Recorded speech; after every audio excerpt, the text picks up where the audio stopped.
Ein wunderschönes Grüezi und Hallo an alle da draußen, die an ihren Bildschirmen kleben.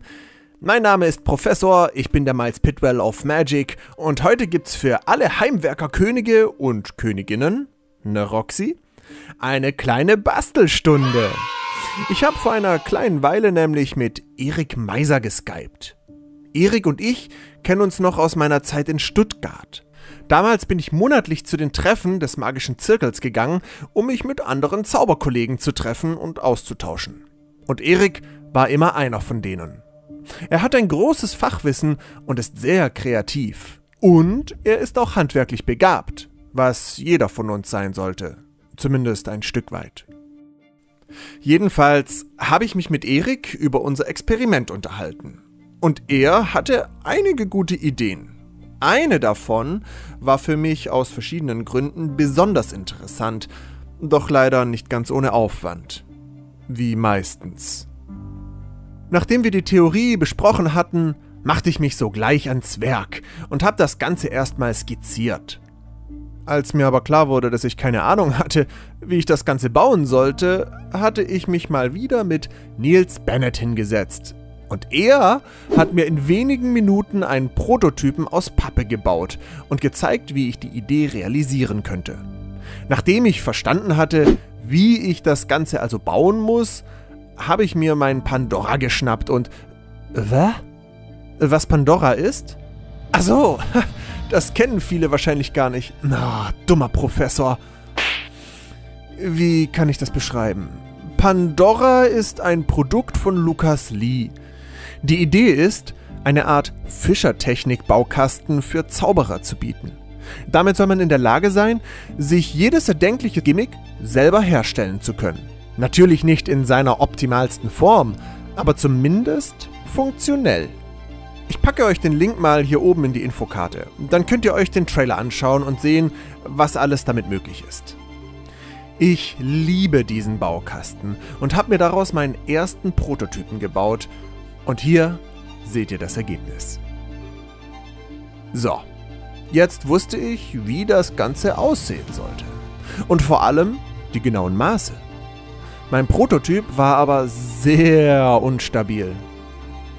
Darum bin ich in den Baumarkt gegangen und habe mir ein paar Holzleisten und Winkel gekauft. Ich habe schon mal alles vorbereitet und zurechtgesägt und auch alle Schrauben bereitgelegt.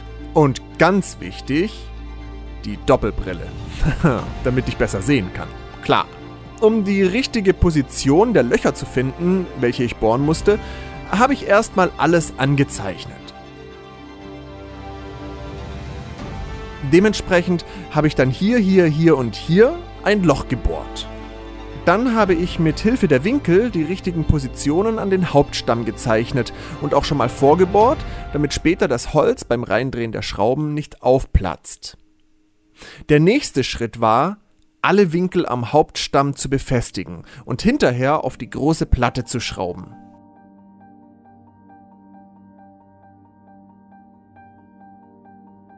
Auch hier habe ich die Löcher schon mal vorgebohrt.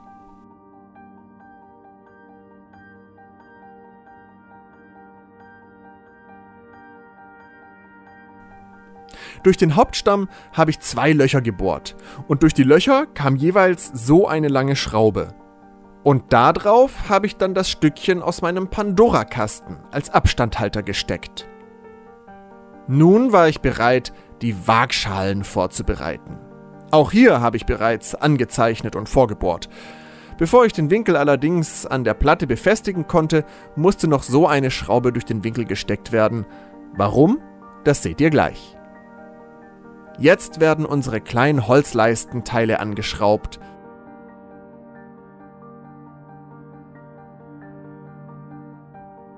Und damit ist unsere erste Waagschale eigentlich auch schon fertig. Okay, die Schraube war jetzt ein bisschen zu lang und schaut hinten raus, aber das stört mich nicht. Vielleicht feile ich die Spitze später noch ab. Das Ganze brauchen wir natürlich 2-mal. So, jetzt ist es an der Zeit, alle Teile miteinander zu verbinden und zu verschrauben. Ich könnte natürlich auch noch Unterlagsscheiben verwenden, ich habe aber leider keine da. Aber ich drehe noch eine zweite Schraube drauf und ziehe sie mit unserem Riesenschraubenschlüssel fest.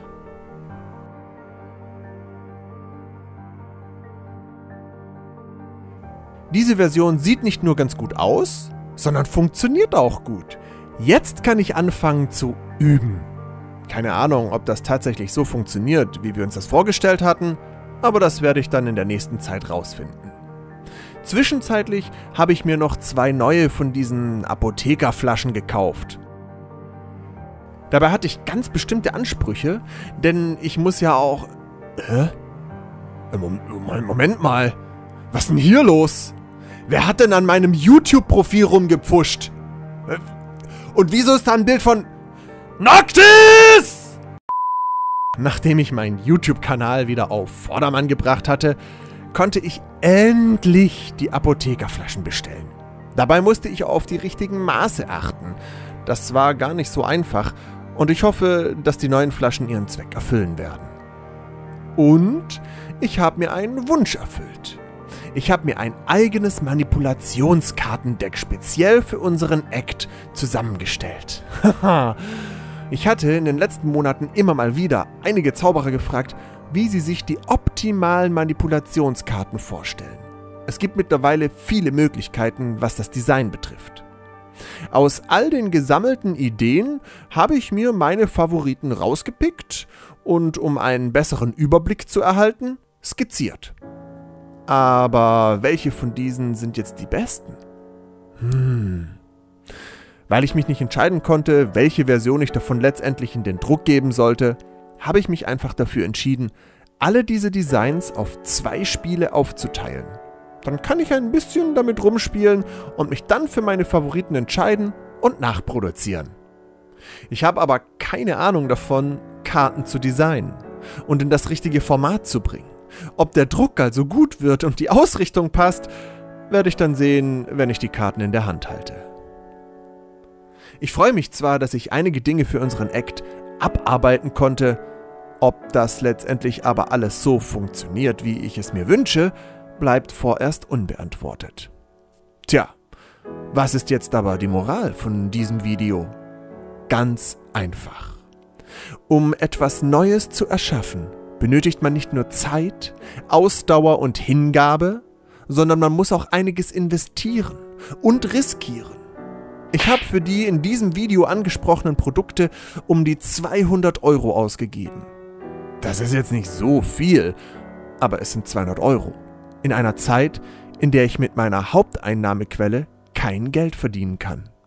Aber dieses Geld muss investiert werden, denn sonst komme ich nicht vorwärts. Und auch wenn am Ende alles ein Fehlkauf gewesen sein sollte und ich nichts von all diesen Dingen verwenden kann, so wird es sich doch gelohnt haben, denn dann wüsste ich, wie ich es besser machen sollte.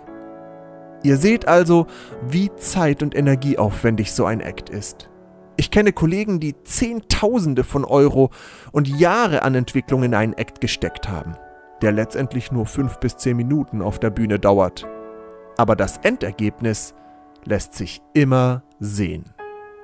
So, und nun ist es auch schon wieder an der Zeit, sich zu verabschieden. Wir sehen uns nächste Woche. Ich besorge mir bis dahin noch ein Nasenfahrrad, etwas Blubberwasser und eine Kaulquappe. Euer Professor.